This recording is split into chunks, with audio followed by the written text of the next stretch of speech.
Assalamualaikum warahmatullahi wabarakatuh.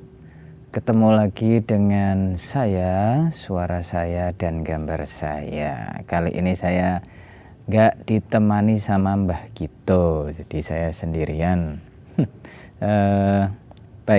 Terima kasih banyak pendengar semua yang sudah mendengarkan episode-episode saya sebelumnya dan juga yang akan mendengarkan yang episode yang sekarang.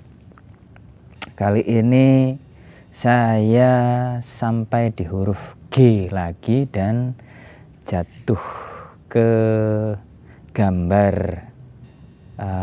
wayang Ganesha atau Gana, lebih dikenal kalau di pedalangan Jawa ya.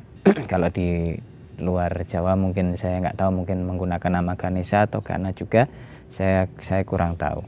Nah, kenapa saya memilih gambar Gana atau Ganesha ini? Karena ada hubungannya dengan wayang pertama yang saya gambar di channel ini, yaitu Abiyasa. Selalu saja ya mengerucutnya kembali ke wayang Abiyasa ya, karena katanya beliau yang menulis ya. Mungkin beliau adalah universitas ya. Jadi Universitas Abiyasa, isinya banyak orang menuliskan kisah, saya nggak tahu juga. Nah, di kisah wayang yang Ganesha, di wayang yang Abiyasa, saya sebutkan bahwa dia adalah penggembala gajah ya. Enggak ya, itu cuma karangan saya sendiri saja, kreativitas cerita saya sendiri aja. Tapi bahwa Abiyasa dibantu saat menuliskan kisah Mahabharata itu dibantu oleh Ganesha ya, karena seperti yang saya ceritakan di wayang Abiyasa, si Abiyasa ini berbicara sangat lancar sekali, sangat cepat sekali, dan dia sendiri tidak memiliki kemampuan untuk menulis dengan cepat, karena bisa jadi tulisannya itu jelek ya. Saya aja kadang begini, saya itu nulis cepet banget karena apa yang ada di kepala saya itu banyak banget. Jadi ketika mau menuliskan itu tangan saya nggak sanggup, jadi tulisannya jelek. Dan setelah itu ketika saya membaca ulang tulisan tangan saya ya, bukan ketik ya. Kalau ketik beda, zaman dulu kan biasa belum ada mesin ketik ya. Ketika membaca tulisan tangan saya sendiri di papan tulis ketika mengajar, saya itu kadang lupa itu nulis apa. Jadi yang mengingatkan malah siswa-siswa saya, siswa sekolah acting ya.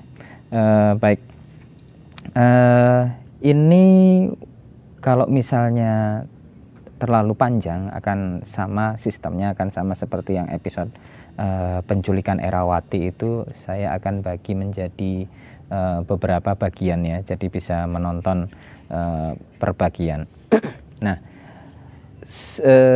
wayang yang saya gambar ini sesungguhnya adalah wayang dari Gagrag Cirebon ya, yang mana waktu kecil sendiri saya sebenarnya belum pernah waktu di Cirebon belum pernah menonton atau mendengarkan di radio ya. Kalau di radio mendengarkan, menonton langsung pagelaran wayang juga saya belum pernah mendapatkan kisah tentang kelahiran Gana atau Ganesha ini.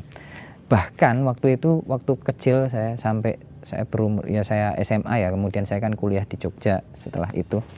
Sampai SMA itu saya belum tahu wayang Ganesha itu yang mana, karena di setiap kali saya nonton wayang itu saya biasanya melihat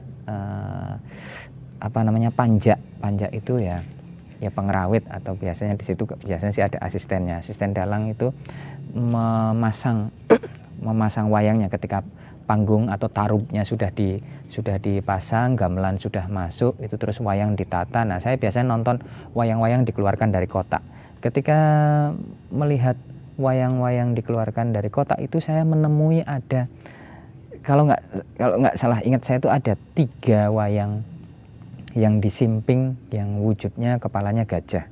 Dan sampai saat itu, sampai saya SMA, saya nggak tahu itu wayang apa. Kemudian saya baru mengetahuinya ketika saya kuliah di Jogja ya. Ternyata wayang yang di sana itu adalah Gana, yang saya gambar ini Ganesha. Kemudian Wiramaya itu nanti ini agak berbeda ya Gagrak Cirebon dengan Gagrak Surakarta dan di pedalangan Yogyakarta. Kalau Kedu saya nggak tahu ya seperti apa. Wiramaya itu patih di Amarta dulu waktu cerita Babat Alas. Itu juga kepalanya gajah, wayangnya badannya kayak Arjuna kayak gitu, pakai topong. Nanti kapan-kapan saya gambar di sini. Terus kemudian ada Wirasentika.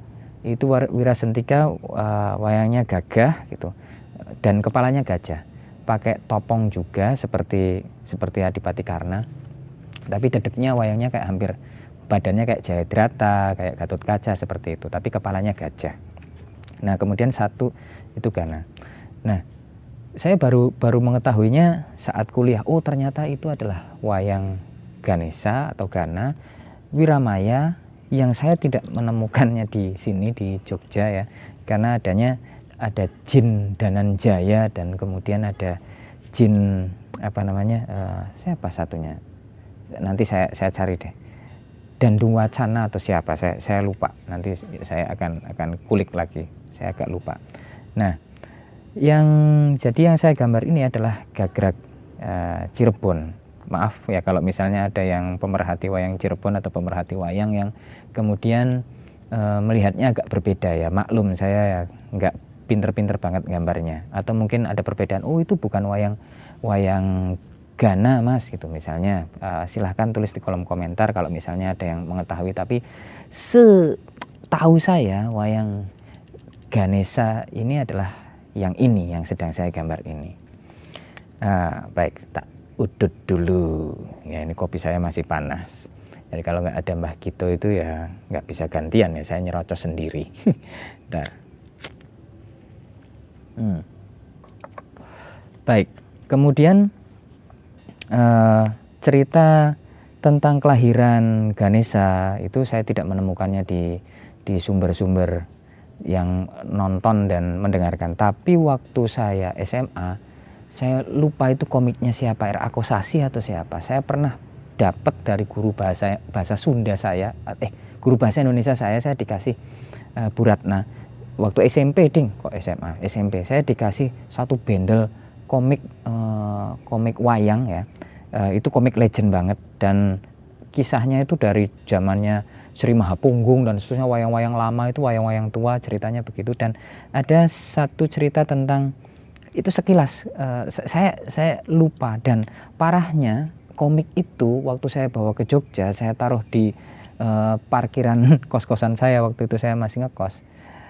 Waktu mau pindahan saya udah taruh di parkiran. Pas lihat lagi ke sana, itu komik lenyap.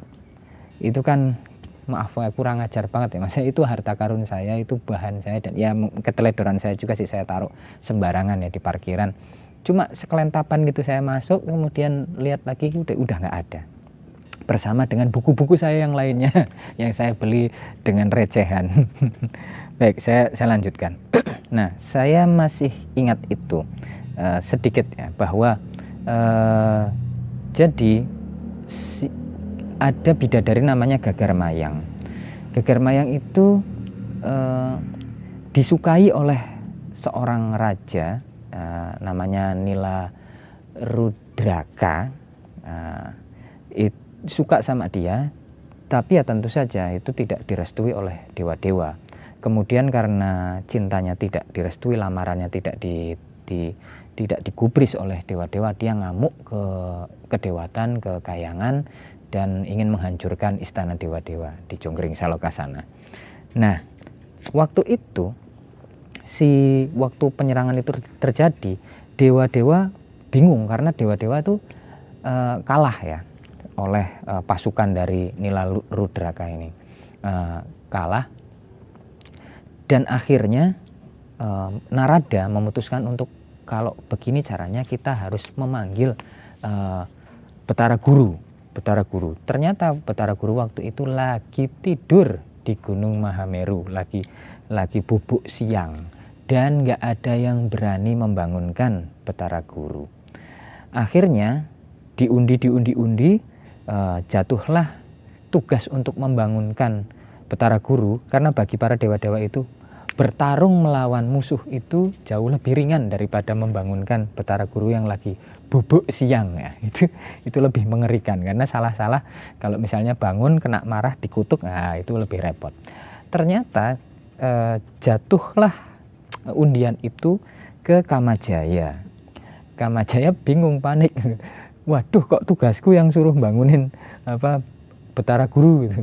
Ya, tapi memang undiannya yang dapat dia, ya mau nggak mau Kamajaya harus menuruti hasil undian itu ya, sekaligus ya perintah dari Narada juga dan perkongsian dewa-dewa lain itu. Pokoknya menyuruh, pokoknya Kamajaya harus bangunin, karena kalau nggak dibangunin ini bisa kacau ini, kedewatan bisa diobrak-abrik sama Nila Rudraka.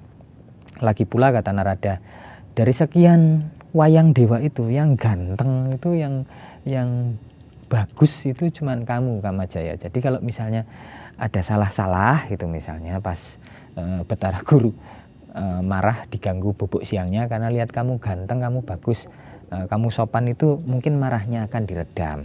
Ya udah, nurut aja Kamajaya ke sana. Nah, bagaimanakah kisah Kamajaya membangunkan Betara Guru? Kita sambung di part kedua. Assalamualaikum warahmatullahi wabarakatuh.